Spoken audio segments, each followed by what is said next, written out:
అనతలి వెలుగు ప్రేక్షకులందరికీ ముందుగా నమస్తే. పచ్చని కొండల్లో నెత్తుటేర్లు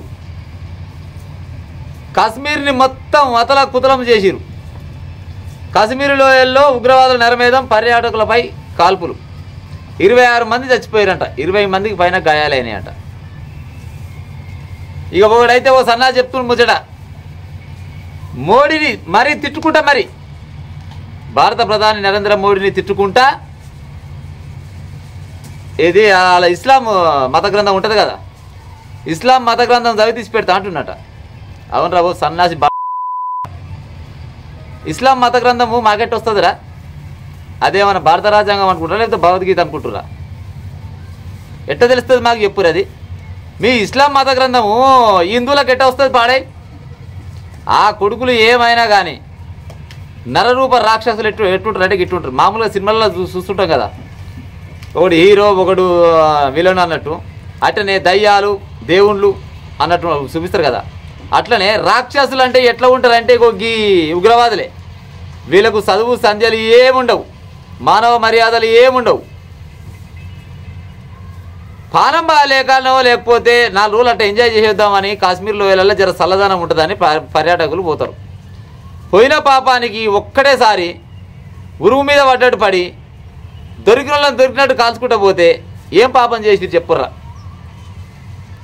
నిజంగా కూడా మీ జీల డీ ఉంటే దాన్ని కూడా ఓపెన్ కానొచ్చు, కానీ అనకూడదని అంటలేను. కానీ ఉగ్రవాదుల డీ ఉంటే ఆ నరేంద్ర మోడీ తిరిగి పోర్రా, మీ దగ్గర దమ్ముంటే చూసుకుంటాం. ఇక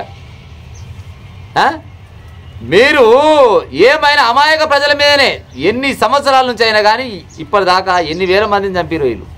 ఏం కట్టుకపోదామని వచ్చారు భూమి మీదకి? మీ మతం నాశనం అయిపోను. మతం మతం మతం ఒకటే మతం. మనిషి ముందుగా పుట్టిండా, మతం ముందుగా పుట్టిందా? సన్నాసి పడగవలారా? మనిషి పుట్టినాకనే మతం పుట్టింది, కులం పుట్టింది. అంటే మీ మతం గొప్పదని చెప్పడం కోసం మీ మత గ్రంథము మార్కెట్ వచ్చి పాడైతురా అనొచ్చా? ఇట ప్రజలారా, అంతకంటే ఎక్కువ అన్నా కానీ నష్టం లేదు. ఏమైనా వాళ్ళు నమ్ముకున్న సిద్ధాంతం కోసం ఎంతమందినైనా చంపడానికి వెనకాడరు. వాళ్ళకి దేవుడు చెప్పవచ్చు, నాకు ఇట్లా అమాయక ప్రజలను చంపమని. ఎవరినైనా ఇప్పుడు ఒక వ్యక్తి పానం తీయాలంటే వాళ్ళకి ఓడిచ్చిన రైట్స్. ఇప్పుడు కాశ్మీర్ మనకు అయ్యింది అంటే మేము కూడా ఉన్నాం, పీకుడు వంతలం ఇంకా కూడా ఉన్నామని చెప్పడం కోసం మళ్ళీ నిన్న ఈ దాడి చేసిరు. ఈ దాడి చేసి ఏం కట్టుకపోతారు చెప్పురిగా? పాపం ఒక చిన్న పిల్ల చెప్తుంది, ఆమెనే మా నాయన దగ్గరకు వచ్చి వాళ్ళ ఇస్లాం గ్రంథం చదివితే ఇచ్చి పెడతామని చెప్పుకుంటా మరి భారతదేశ ప్రధాని నరేంద్ర మోడీని ఇష్టం వచ్చిన మాటలు అనుకుంటా చంపేస్తురంట. ఒక బుల్లెట్ ఏమో నుదుటిపైన, ఒకటేమో చెవుల మీద, ఇంకోటేమో ఈ పిల్లంగా కాల్చిరంట.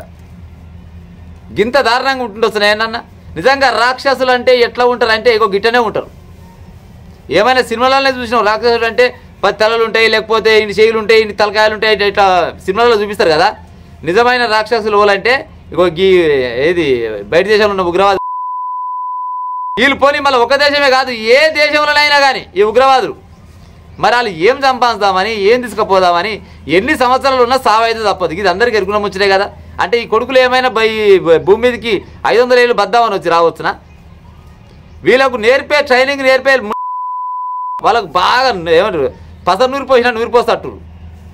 వాళ్ళకి ఆ టైంలో తుపాకీ చేతులు ఉన్నప్పుడు వీళ్ళు చిన్నపిల్లలా, ముసలోళ్ళ, వృద్ధులా, ఏది మన పిల్లతల్లులా, లేకపోతే గర్భిణీ స్త్రీలా, లేకపోతే వీళ్ళు ఒకటి వల్ల ఇవి ఏమీ అవపడాయి. వాళ్ళ మతం కాకుంటే సరిపాయి. అగో ఇక్కడ క్లియర్గా ఇచ్చిండు, మతం పేరు అడిగి మారణకాండ. మీదే మతం పేర్లు అడిగి ఖురాన్ సూక్తులు చెప్పించి ముస్లింలు కాదని నిర్ధారించుకున్న తర్వాత కాల్ చేసింది. మరి ప్రపంచం మొత్తం మీరే ఉంటారా? ఇక వేరే వాళ్ళకి బతకనీకి అవకాశాలు లేవా? అంటే ఎవరు బతుకోద్దా భూమి మీద? మీరే బతకాలనా? అట్టయితే దేవుడు సృష్టించిన ఈ ప్రకృతి కానీ లేకపోతే జనాలు కానీ ఇవన్నీ ఏమైపోవాలి? మీరు మాత్రం అందరు చచ్చినాక మీరే పీక్తారా 1, 2, 3 అని అనొచ్చా ఇట్లా ప్రజలారా? వీళ్ళని ఈ ఎటువంటి మాట అన్నా కానీ నష్టం లేదు. ఇంకేం చేసి వీళ్ళు హిందువులు పురుషులే లక్ష్యం. ఓన్లీ హిందువులు అలా మళ్ళీ ఆడలు కాకుండా మళ్ళీ మొగుళ్ళే, వీళ్ళే లక్ష్యం వాళ్ళు చంపడం కోసం. హనీమూన్ జంట భార్య కళ్ళ ముందే భర్త కాల్చివేత. వాళ్ళు ఏదో పెళ్ళి అయినా కొత్తగా 4 రోజులు సంతోషంగానే పోతారు. అక్కడ పోతే జర వాతావరణం బాగుంటుంది, జర ఆరోగ్యానికి బాగుంటుంది అని ఏదో హనీమూన్ కానీ అట్లా పోతే భార్య కళ్ళ ముందరనే భర్తను చంపితే ఆమె బతికేమిగా. మరి ఆమెను కూడా చంపుదామని ఆమె నన్ను చంపురంటే మరి ఆమెను ఇచ్చిపెడుతురట. ఎందుకు ఇచ్చిపెట్టారు? మేము చేసే ఈ పని పోయి మీ భారతదేశ ప్రధానికి చెప్పోరి, నువ్వు చెప్పాలి పోయి మేము భలే పీగుడు పీకుతున్నాం ఈడ, మా పీగుడు ఏంది అనేది జర మీ నరేంద్ర మోడీకి చెప్పాలి. సమయం వస్తే ప్రపంచ పటం వల్ల మీ దేశమే లేకుండా పోద్ది. ప్రపంచ దేశాలన్నీ చూస్తున్నాయి దాదాపుగా.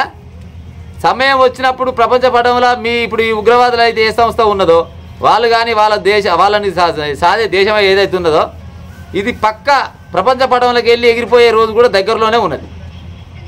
నిజంగా మీలాంటి మూర్ఖులు దుర్మార్గులు ఈ భూమి మీద ఉండడానికి అసలు మీరు అర్హులే కాదు. చిన్న పిల్లలుంటే పిల్లల ముందల తండ్రిని చంపుతుంది, భార్య ముందల భర్తను చంపుతుంది. గిట్ట చంపుకుంటూ పోతే ఈ భూమి మీదకి వచ్చింది ఏం పనికి? ఏదో బతికిన రోజులు 4 రోజులు బతకాల సావాలన్నట్టుంటుంది. కానీ మరీ దారుణంగా మీ మతం కోసమే ఏ మతమైనా కానీ మనం సృష్టించుకుందే మతం. ఫస్ట్ ఈ భూమి మీద పుట్టింది మనిషి పుట్టినాకనే మతం పుట్టింది, కులం పుట్టింది, ఆ తర్వాత ఎవరి వృత్తులు వాళ్ళు పని చేసుకుంటే బతురు. అంతేగాని ఈ కొంతమంది ఈ మతాల కోసం పంచాయతీలు పెట్టి లేని కథల పడి ఇవాళ చూడు ఉత్త పుణ్యానికి అమాయక ప్రజలని ప్రాణాలు తీసే కాడికి వచ్చింది. ఇంతకంటే ఇంకెంతకాలం తిట్టినా కానీ సరపేటిగా దండగైంది. కానీ ఈ సన్నాసి ముఖ్యంగా చదువు ఉండదు, శాస్త్రం ఉండదు, ఏమైనా తాగాలి, డ్రగ్ తీసుకోవాలి, తుపాకి చేతులు ఉందా అవతల వాడు చెప్పే ముందు ఫస్ట్ అప్పుడు వాళ్ళకి ట్రైనింగ్ ఇచ్చే పాసిరంటలు ఏం చేస్తారంటే ఫలాని ఓడు వస్తాడు, ఫలాని దేశంకి వెళ్ళి వస్తాడు, ఆడు మన మతం కాకుండా కలాస్ వాడిని వేసేయరని చెప్తారు. ఇక అంతే, ఆయనకి అప్పుడు ఏమవ్వ టార్గెట్ ఆడు ఒకటే అవ్వపడతాడు.